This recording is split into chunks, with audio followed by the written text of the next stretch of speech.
오늘은 만물의 주이신 하나님이라는 제목으로 함께 말씀을 나누겠습니다. 오늘도 엘리후의 변론이 계속됩니다. 오늘 본문에서 엘리후는 자신의 변론을 펼치면서 하나님의 주권과 통치에 대해서 다시 한번 강조하고 있는 것을 볼 수 있습니다. 물론 욥도 하나님의 주권을 인정하고 이를 기초로 해서 이야기를 합니다. 하지만 이 엘리후가 보기에는 욥이 하나님의 주권을 고백한다고 하면서도 자기에게 고난을 주신 하나님에 대해서 원망을 하고 있었기 때문에 그가 온전히 하나님의 주권을 인정하고 있는 것은 아니다, 그렇게 생각했던 것 같습니다. 그래서 욥에게 충고하기를 13절 말씀에 이렇게 말하죠. 하나님께서 사람의 말에 대답하지 않으신다 하여 어찌 하나님과 논쟁하겠느냐. 하나님께서 너희 질문에 대답하지 않으신다고 해서 네가 이해하는 방식으로 하나님께서 가르치지 않는다고 해서 어찌 하나님에게 그러십니까? 라고 원망하거나 논쟁할 수 있겠는가? 그것이야말로 피조물로서 하나님의 주권을 전적으로 인정하지 않는 거다. 결국 네가 의롭지 않은 증거가 뭐가 다르겠느냐라고 이야기하고 있는 겁니다. 엘리후의 이런 지적은요, 좀 직설적으로 보이긴 하지만 본문에 기록된 그의 말을 잘 묵상해 본다면 오늘날에 있어서도 우리들의 신앙을 돌아볼 수 있는 좋은 기회가 될 수 있습니다. 그래서 한번 좀 살펴보고자 하는데요. 한번 여러분 생각해 보세요. 나를 도우시는 하나님을 우리가 모두 다 고백하고 있지만 나를 도우셔야만 하는 하나님을 우리가 혹시 생각하고 있지 않습니까? 하나님께서 다른 이들을 모두 도우신다고 해도 나를 도우시지 않는다면 내 하나님이 될 수 없다라고 스스로 생각하는 그런 그 마음이, 욕심의 마음이 우리 안에 사실 있습니다. 내 안에 계신 하나님이라고 고백하지만 혹시 내가 소유할 수 있는 하나님인 것으로 생각하고 하나님을 내 생각과 내 기대 속에 가둘 때도 적지 않습니다. 여러분, 우리가 성경을 통해 읽을 때 질투하시는 하나님이라고 해서 하나님께서 질투하신다고 하는데 정말로 무서운 질투는 인간의 질투인 거예요. 우리가 신앙생활을 열심히 하면 열심히 할수록 하나님을 내 것으로 가지고 싶어하는 욕망들이 많이 생깁니다. 다른 사람들 돕는 것은 별로 중요하지 않아요. 나를 돕고 나만을 사랑하신 그 하나님을 우리가 찾고 또 나를 안 도우시고 다른 사람을 도우면 얼마나 그게 또 질투가 나는지 하나님께 속상해서 원망하고 또 하나님께 또 부르짖으면서도 하나님 왜 저는 뭡니까? 라고 한탄하는 그런 모습들이 사실 우리 안에 있다는 것입니다. 오늘 엘리후는요, 그러한 의미에서 욥에게 충고를 하고 있는 겁니다. 네가 그렇게 하나님의 통치와 주권을 인정한다고 말하면서도 또 실제로는 내가 이처럼 이의인인데 하나님께서 왜 저에게 고난을 주셨습니까? 라고 하면서 하나님과 논쟁하려고 있지 않는가? 그것은 온전한 의미에서 본다면 하나님의 통치를 인정하고 있는 것이 아니다, 하나님의 주권을 인정하고 있는 것이 아니다라는 것을 딱 지적하고 있는 거예요. 그렇습니다, 여러분. 우리들도요, 종종 이해할 수 없는 상황 속에서 하나님의 뜻이나 도우심을 발견할 수 없을 때 스스로 하나님에 대해서 원망하고 또 그 마음을 정리할 때가 적지 않은 것을 보게 됩니다. 입술로는 만물의 주 하나님이라고 고백하지만 실제로는 나만의 주 하나님, 내가 이해되고 내가 감사할 수 있는 상황 속에서만 내 하나님이라고 고백할 때가 사실 적지 않다는 겁니다. 오늘 엘리후가 바로 그것을 지적하고 있는 것이죠. 만일 네가 상황 속에서 네 하나님의 뜻을 도무지 찾을 수 없을 때조차도 너가 놓지 말아야 할 것은 하나님은 만물의 주시다, 만유의 주시다라는 것을 네가 잊지 말아야 된다. 정말로 하나님을 나의 주로 고백하는 사람들은 자신의 감정도 자신의 생각도 뛰어넘어서 전적인 하나님의 통치를 인정할 수 있어야 된다라는 사실을 엘리후가 지적하고자 했던 것입니다. 자, 그렇다면 욥의 문제를 통해서 엘리후가 이야기하려는 것을 좀 더 자세히 살펴보고자 하는데요. 여러분 10절과 11절 말씀 다시 한번 읽어볼까요? 10절 11절 말씀 읽겠습니다. 시작. 참으로 하나님이 나에게서 잘못을 찾으시며 나를 자기의 원수로 여기사 내 발을 착고에 채우시고 나의 모든 길을 감시하신다 하였느니라. 욥이 그렇게 말한 것에 대해서 이 엘리후가 딱 지적을 하고 있는 거죠. 욥, 네가 하나님께서 내게서 잘못을 찾으시고 나를 원수로 삼으셨다, 그리고 나의 모든 길을 감시하신다고 말했다. 과연 하나님께서 정말 그렇게 하셨냐라는 것을 묻고자 하는 겁니다. 사실 엘리후의 지적은 참으로 적절했습니다. 사실 욥의 고난에 대해서 해석한 것은 욥과 그 친구들이었지 하나님은 아무 말도 안 하시지 않았습니다. 하나님은 침묵을 지키셨습니다. 욥은 하나님의 침묵 속에서 답답한 나머지 스스로 결론을 짓고 있는 거예요. 하나님께서 나를 원수 삼으셨구나. 하나님께서 내 발에 착고를 세우셨구나. 하나님께서 지금 나를 갖다 공격하시는구나. 스스로 하나님에 대한 뜻을 정리해서 스스로가 그것 때문에 괴로워하고 있는 것을 볼 수 있어요. 하나님보다 앞서가서 고민하고 앞서가서 정리하는 것을 볼 수가 있습니다. 여러분, 우리가요 신앙생활할 때 아주 조심해야 될 부분이 이런 부분이에요. 이해되지 않는 상황 속에서 하나님의 뜻을 억지로 해석하려고 했다가는 우리가 하나님의 뜻을 잘못 이해할 수 있는, 오해할 수 있는 여지들이 생겨날 수 있다는 것입니다. 사실 사람들이 가장 힘든 것 중에 하나가 뭐냐면요, 도무지 이해할 수 없는 상황들이 지속될 때가 가장 힘든 거예요. 이게 뭐 좋은 일인지 나쁜 일인지 정말 확실히 알고만 한다면 내 마음 정리할 텐데 정말 그것을 정리하지 못할 때가 많이 있는 거예요. 뭐 예를 들어서 항상 우리에게 나쁜 역할을 했던, 정말 악한 역할을 했던 한 사람이 갑작스럽게 내게 선행을 향한다 해보세요.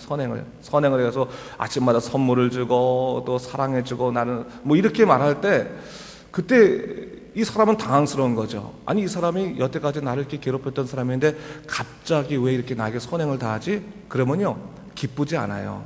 어떻습니까? 불안한 거예요.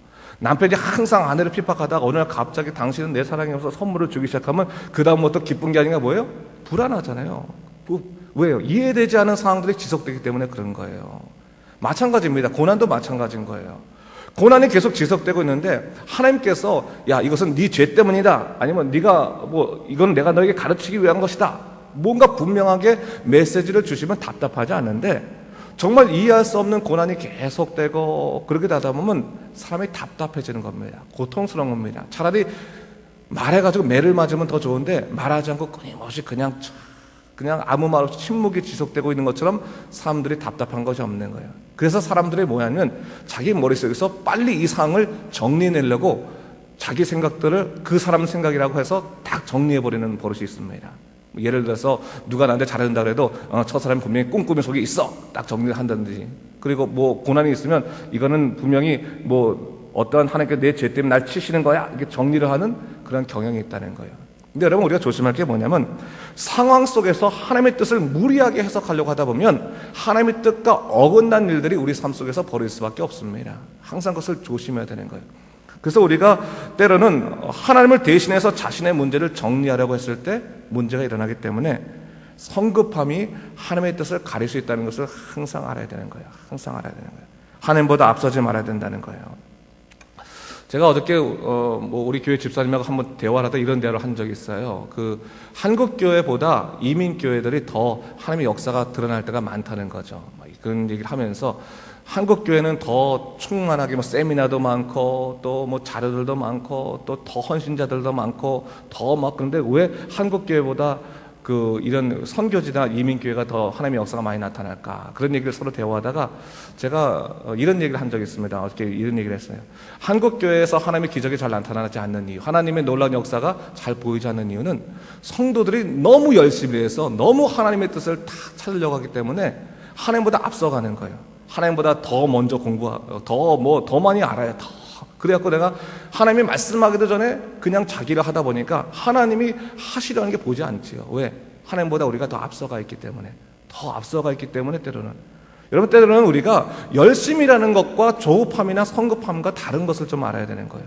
여러분, 예를 들어서 사울이 정말 하나님께 전쟁을 이기고 싶어서 사무엘을 기다리는데 사무엘이 오질 않아요. 근데 빨리 전쟁을 해서 하나님께 영광을 돌리고 싶단 말이죠. 그러니까 어떻게 합니까? 자기가 사무엘 대신 제사를 드리는 거예요. 그러니까 나중에 사무엘이 뭐라고 말합니까? 순종이 제사보다 낫다고 말하지 않겠습니까? 듣는 것이 수양의 기름보다 낫다고 말씀하지 않았습니까? 바로 그거예요. 때때로 우리 마음속에서 이거는 정말로 하나님의 뜻이고 이렇게 해야지만 하나님 기뻐하신다고 생각할 때 자칫하면 우리의 성급함과 조급함이 하나님의 뜻을 가릴 수 있다는 것을 알아야 되는 것입니다. 엘리후가 욥에게 바로 그런 면을 지적하고 있는 거예요. 네가 고난 때문에 너무 하나님의 뜻을 쉽게 생각해서 원망하고 있는데 그러지 말아라. 하나님을 전적으로 의지한다면 기다릴 수 있는 것이 중요하다. 그것을 우리에게 지적하고 있다라고 볼 수가 있습니다. 여러분, 우리가 참 기억할 것이 바로 그것입니다. 우리에게 필요한 것은 내 상황의 문제를 밝히시는 하나님의 지혜보다도 하나님 그분 자체가 만유해 주시고 나의 온전한 주님이시라는 것을, 왕이시라는 것을 고백하는 것이 더 중요한 거예요. 하나님을 나의 왕이라고 고백할 수 있고 나의 유일한 구원자라는 것을 고백할 수 있을 때, 그때서 우리는 이해되지 않는 상황들 속에서도 하나님의 뜻을 기다릴 수 있는 마음들을 가질 수 있게 되는 것입니다. 여러분, 보채지 않고 하나님의 뜻을 기다리는 것 상당히 중요한 것 같아요. 잘 모를 때 하나님이 알려주실 때까지 기도하고 기다리십시오. 답답해가지고 하나님, 내가 10일 내로 알려달라고 하지 않았습니까? 10일 내로 돼요? 안 돼요? 말씀해 주세요. 안 되는 걸 알고 좀 제 마음대로 하겠습니다. 그런 마음이 솔직히 우리 안에 있잖아요. 하나님 앞에서 배짱을 딱 부리는 마음이 있잖아요. 근데 그러다 보면 하나님의 뜻을 가릴 때도 있다고 하는 것입니다.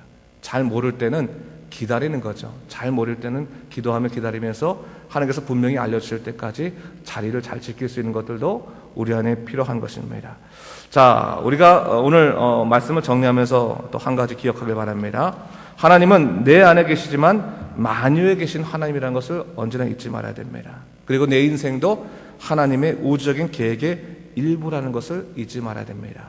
그래서 그것을 인정하고 하나님보다 앞서가려고 하지 않는 모습들이 우리에게 필요한 것이고, 때로는 답답할 때조차도 하나님의 선하심을 믿으면서 자리를 지킬 수 있는 것, 그것이 바로 신실한 우리 그리스도인들에게 중요한 것이라는 것을 여러분 잊지 마시기 바랍니다. 다시 한번, 조급함이 하나님의 뜻을 가릴 수 있다, 성급함이 하나님의 섭리를 막을 수 있다는 것을 기억하면서 오늘도 하나님, 내 삶 가운데 하나님께서 말씀을 주시옵소서. 그러나 내가 알지 못할 때조차도 기다릴 수 있도록 인도해 주시고 하나님의 명확한 뜻을 알 수 있도록 우리에게 밝혀주시옵소서 라고 생각하면서, 여러분들도 오늘도 하나님의 선하신 뜻을 따라갈 수 있는 믿음의 삶 되시길 주님의 이름으로 축원합니다. 기도하겠습니다.